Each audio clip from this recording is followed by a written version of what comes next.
Résultat provisoire de la CENI, l'IRMA rafle la majorité des voix en sénatoriale.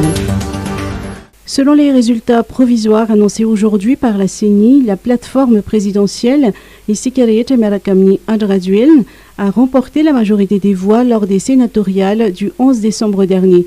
L'IRMA a obtenu plus de 70% des voix dans 4 provinces, notamment en Tsiranan, Feraratsou, Mahadzang et Touliage. D'après la déclaration de la CENI, l'élection s'est déroulée dans le calme et la sérénité, malgré quelques anomalies relevées dans certaines circonscriptions électorales, notamment à Mianjvaj et Mourmé. Tous les 114 bureaux de vote ont fait parvenir les résultats du scrutin. Sur les 12 465 grands électeurs inscrits sur la liste électorale, 11 642 ont pris part au vote du 11 décembre 2020. Message de fin d'année, le FFKM prône le dialogue. Dans son message de fin d'année, Monseigneur Odon Razana Koulna, président en exercice du Conseil chrétien des Églises de Madagascar, ou FFKM, a appelé à la fin des comportements revanchards, l'esprit de vengeance, les poursuites contre les opprimés et ceux qui ne partagent pas les opinions des dirigeants. Il a exhorté le régime actuel à agir pour une lutte efficace contre la pauvreté. Monseigneur Odon Razana Koulna a mentionné certains secteurs qui méritent une attention particulière, comme la création d'emplois, la sécurité, la lutte contre la corruption, la santé, l'éducation.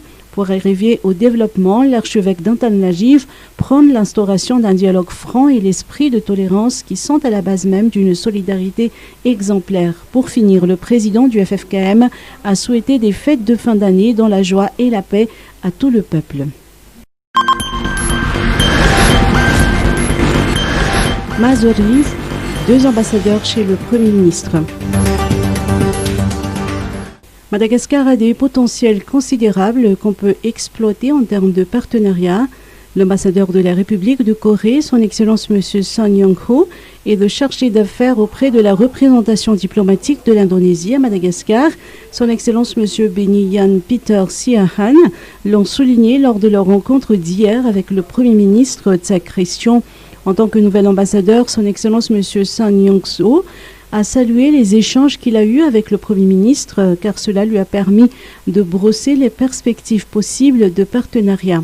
Je suis ravi de cette rencontre avec le Premier ministre,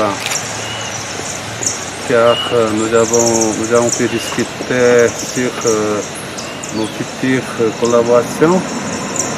Madagascar a beaucoup de potentiel. Et puis, je saisis cette occasion pour vous dire que nous allons poursuivre les projets de coopération. Nous avons mis en place avec le gouvernement malagasy. En tant que nouvel ambassadeur de l'Union Corée, j'espère pouvoir continuer à renforcer les relations entre nos deux pays. Aujourd'hui, ça fait tout petit mot.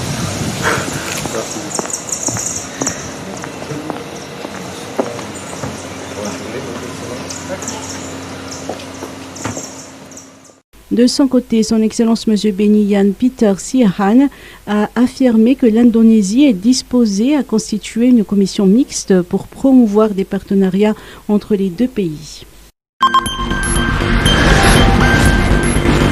Rouvani, Madagascar, arrivée des souvenirs royaux. Pour des raisons d'organisation, la réouverture au public de Rouvan, Madagascar, prévue le 20 décembre dernier, est reportée, a indiqué la Latina Diatungariv, ministre de la Communication et de la Culture. En attendant la cérémonie de réception de la collection de souvenirs royaux comprenant une robe de la tante de Ranaval III, des photos et documents appartenant à la jeune souveraine, s'est déroulée aujourd'hui à Douala. Adjugé lors de la vente aux enchères à Londres le 8 décembre dernier, ces objets seront placés au Rouvan, Madagascar.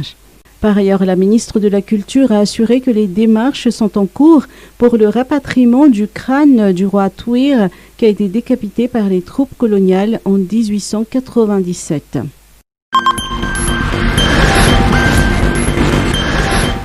Météo, dépression tropicale à 1194 km à l'est d'Antala. Suite à une évolution significative durant la nuit dernière, la zone perturbée dans l'océan Indien est désormais montée au stade de dépression tropicale, selon le service de la météorologie d'Ampanjinobi. Elle se déplace lentement vers l'ouest-sud-ouest à une vitesse de 8 km à l'heure. À 10 heures locales, son centre était positionné à 1194 km à l'est d'Antala. Elle apporte un vent moyen de 55 km par heure, accompagné de rafales atteignant 75 km par heure.